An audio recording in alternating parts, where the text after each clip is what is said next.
I nearly died. Well, look who it is. Back for more. Back for some more sexy tutorial time. So this one, I'm gonna be learning you how to do this. We've got a wind intensity slider. It controls the bending of the trees. It controls the offset of the leaves, so the leaves are getting pulled by the wind in that direction. It applies to the grass. It, pulls it over that way. Looks pretty neat. And you can also set the direction of it however you want. So I think we will just get stuck straight into it.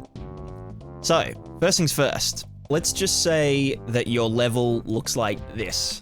Maybe this is just a little slice of your level. First thing you'll notice, the trees look great, the grass looks great, but they ain't moving, Captain. We are going to start from this point. You might already have some like subtle grass sway and stuff on your thingos.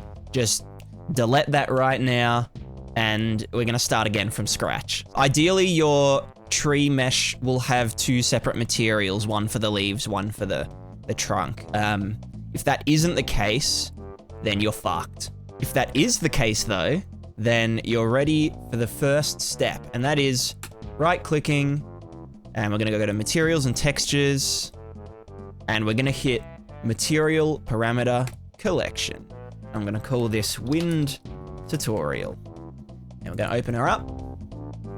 And in here, we're gonna have one scalar parameter called Wind Intensity. And we're gonna have a vector parameter called Wind Direction. We might also just set the default value to like red 1 and wind intensity 1. So we don't have to go back and change it and blah, blah, blah. So let's just start with the grass. The grass is probably the easiest part. So here we are inside my grass material. Literally all it is just a base color and a normal map. This is just so that the normals always face the camera, so they look really smooth. If you want that same effect for like a stylized grass, you just go into your details panel over here, look up tangent, and untick tangent space normal. That's irrelevant. First thing we're gonna do, we're gonna grab the simple grass wind. Bloody ripper. Next thing we're gonna do, we're gonna multiply that by our Vertex Color. Now, Vertex Color, if you're not aware, are the color of the vertices. Say this vertice, and this vertice are all black. The entire triangle is going to be black. So you can use that with a bunch of different things. You could use it to change the color of your material and stuff, but we are going to use it to make the bottom of the grass not affected by our wind. So that's basically going to anchor it in place and keep it attached to the ground at all times, so it's not floating all over the place and looking real janky. Right, next up, we are gonna grab a... Shit, what's it called? Collection parameter. By default, it's unspecified. Over on this side, you can specify what collection it's coming from, so I'm going to click my wind tutorial thinger, and the parameter name for this one is going to be wind intensity. I'm going to copy this one, I'm going to paste it, and I'm going to change that one to wind direction. Bloody ripper. We are going to plug our wind intensity into a little multiplier, and then we're going to chuck that in wind intensity. And into this multiplier, we're going to have a little parameter. And this one is called wind influence. And basically what this is going to do is be like a per material instance thing. So you might have grass that looks great by default, but then you might have like a bush or something that just looks super, super janky, and you might want to have it less influenced by the wind. Next, into wind weight, we're just going to put in a value of 0.25. That's just what I've found is a good one. And wind speed, we're just going to leave it 1. You might be thinking, okay, well, as the wind ramps up in intensity, surely the flapping should get faster. And in reality, yeah, you're right. But in this case, if you change the speed of something in real time, it will just do this until it reaches that next point. Got our wind intensity plugged in, we've got our wind weight, wind speed, and the additional world position offset is set to 0 for now. And we're multiplying that by our vertex color, and we're plugging that into our world position offset. Let's go and take a little look at our scene. That's pretty sweet. It's sort of omnidirectional wind. If we go into our little material parameter collection, we can turn the intensity up, you know, make it very, very ridiculously large. But for now, let's just sit it around 2.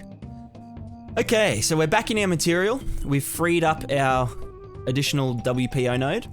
And over here, we're gonna grab a wind direction and wind intensity from our material parameter collection. We're gonna normalize this first. This is just a little safe check so that if your directional values exceed 1, maybe your directional for some reason is like 10, 5, it will normalize them to be a directional vector. Then we're gonna multiply our wind intensity by a parametric value, which we are gonna call wind directional strength. Or maybe you'll call it wind directional influence. We're gonna plug that in there. So it's gonna take our wind intensity, which is, you know, usually sitting between 1 and 5, and it's gonna multiply that. We're gonna set that at 10 for now. And then we're gonna multiply that by the normalized wind direction. And a little trick, you could just plug this straight into your WPO, but before we do that, I'm gonna go break out float 2 components. Then I'm going to make float 3. And I'm gonna plug the R into the X, the G into the Y, and then I'm gonna grab the wind intensity unmultiplied and put that in the Z. So what that's gonna do is, let's just say you've got your wind intensity set at 2 and the wind directional strength is 10.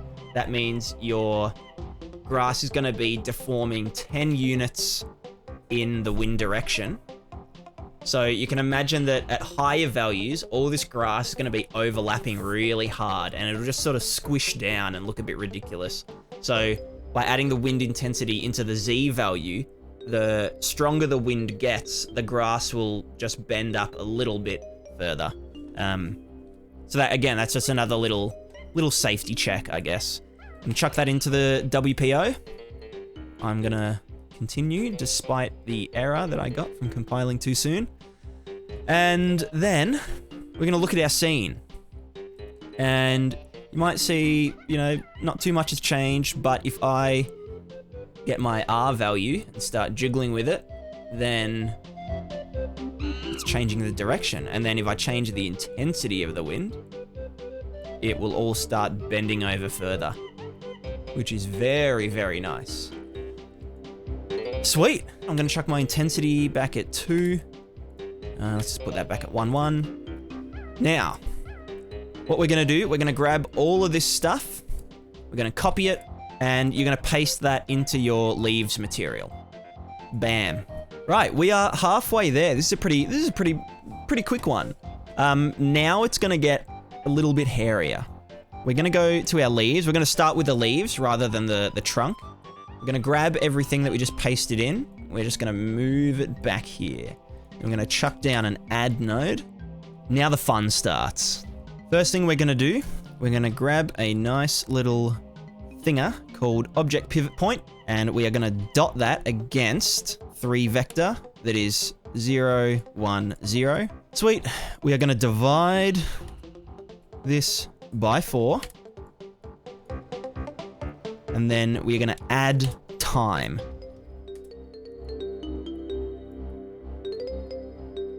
Sweet. So this is basically giving us a time value that is varied for every instance of the tree. So all the trees aren't going to be swaying at the same time with the same strength and whatnot. And then we are going to multiply this by 0.25, which is just dividing it by 4. And we're going to run this into a sine wave. So time usually goes like this. It just keeps going and going, you know. For every second, it's a second. A sine node is going to take it so that over whatever the period is, it's going to go up to 1, but then as it approaches 2, it's going to go back down to 0, and then, you know. It's basically a good way to make something go back and forth, which is what our trees are going to do. Then we're going to add an add node, and we're just going to set this at 0 for now, so I can show what happens without it. And also with this divide, we're just going to divide by 1. Then we're going to multiply by our wind intensity, which I've got over here. I'm just going to copy and paste her down here. Going to divide that by 60, and we're going to chuck that up there. And then the magic. We are going to go to our rotate about axis node in utility. This is going to be our rotation angle. The pivot point is our object pivot point again. And the position is the world position. Why is it all my things are the wrong way around? Right. That goes in there. The normalized rotation axis is going to be our wind direction. And it's going to be normalized. And we just plug that straight in. So after that, we're going to grab a little node called BoundingBoxUV based 0 to 1 UV. This just gets the bounding box of whatever object is in question. So our tree, for example, and it uses that as a 0 to 1 mask. So we're going to multiply this by the B axes, which means at the base of the tree, it's not going to deform at all, but the further up we go, the more it's going to deform. It's basically like vertex paint without having to paint the vertices. And then we're going to add that after the vertex color. I know I said like a few seconds ago that we'd put the add back here, but I've changed my mind. It's after the vertex color now. Let us jump back in. Okay, you can see we have trees and they are flapping about like absolute crazy. But you can see that they're going in both directions, and trees just, they kind of don't do that. If you've ever seen a tree before in real life, which, you know, I hadn't until the other day, you'll know that trees, they just sort of bend over in the wind and like do this rather than do this. They like to hang in one direction and flap about. So that's where those values after that sine generator are going to come in handy. For me, I've got mine set at add 4 and divide by 4. If you've had any experience with remapping numbers, so you might have used, you know, the 1 minus node, which remaps 0 to 1 and 1 to 0. Or adding contrast, where you know, subtract 0.5 and multiply it by 2. This is kind of the exact same thing. If I grab my very trusty crayon, we're taking our sine wave. So this is 0, and the sine wave might look like this, but we're sort of remapping it so that it is up here and not as drastic. So if we go back into our scene, now that we've made those little changes, you'll see that, well, actually, hold on. My wind intensity is set to 15. That's a very high value. Let's go 7. 7 is extremely windy. You'll see that they're just bent in one direction, and they're just sort of fluctuating in this little range rather than going back and forth.